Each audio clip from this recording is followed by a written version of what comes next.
The report was broken down quite extensively to me. It's sad that no one's taken full liability and put their hand up, being Western Power.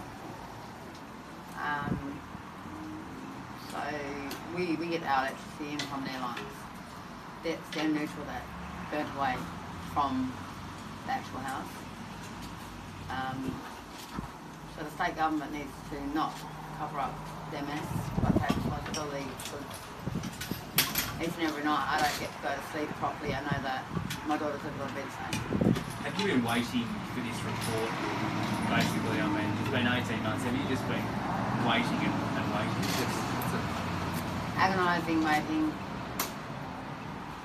to only find out that their conclusion is that they can't really put fault to a name. Yeah, it's tough. And can you talk us through what was your reaction like when you did find out that that they haven't put blame on anyone? What was your initial reaction like? I was appreciative towards energy safety for the investigation and the extent that they went to with all their resources and the amount of money they put into the investigation, which was, they went above and beyond. So I'm grateful to Gary Scott for breaking it down and doing what he did. As for Western Power, this should have never happened on the state government's block. They should have maintained that little neutral box. It wasn't maintained. Homes West, I don't believe, are at fault because there is records to state that they have never touched or had to maintain that neutral earthing box. So my blame is towards Western Power. Just going back to the call you made on that day after you had received the shock. That call you made actually before she turned the tap off. Can you remember back to that? Were you told not to touch any plumbing? Don't touch any metal? Not.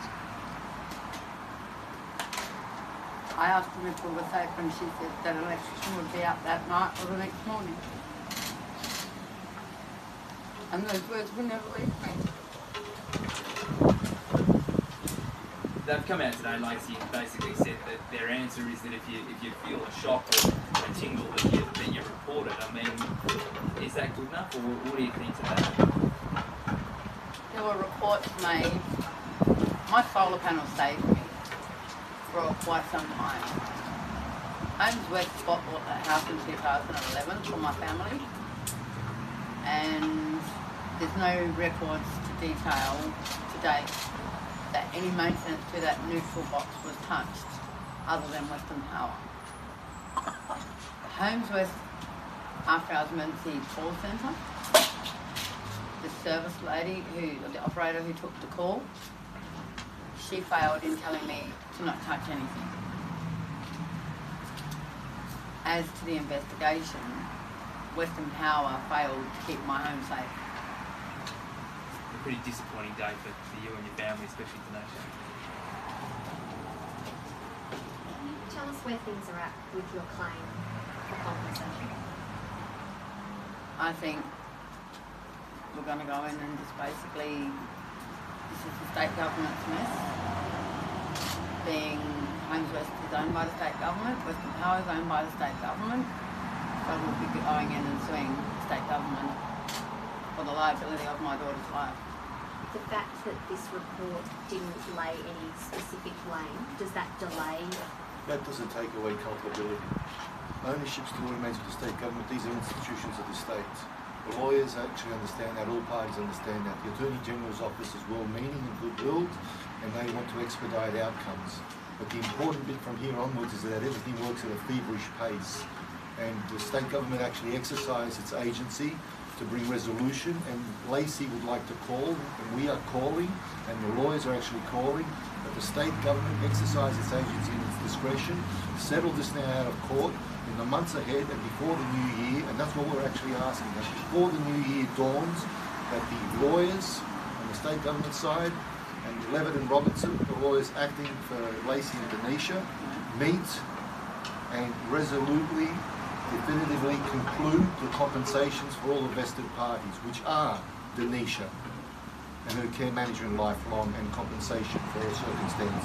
And the other vested party, which is Mum, Lacey, who was also electrocuted and was also unconscious for 15 minutes and is also entitled to compensation for what she'll be going through in terms of circumstance the rest of her life. And also the siblings of Denishar.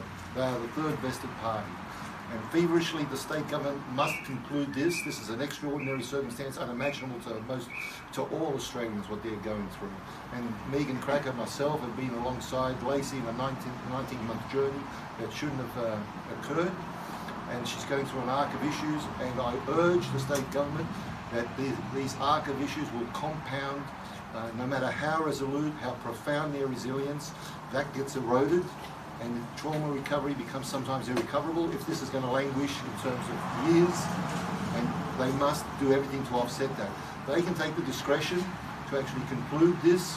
It's not about liability and culpability, it's about what's actually occurred. And Homes West and safety, whoever the consumer and the provider wants to be, culpability still remains in terms of moral and legal proprietors with the state government. They can conclude this by the end of the year. It can be done, and that's what we're asking, that it should be concluded by the end of the year and they dawn into the new year with all the various compensations and supports in full, in place.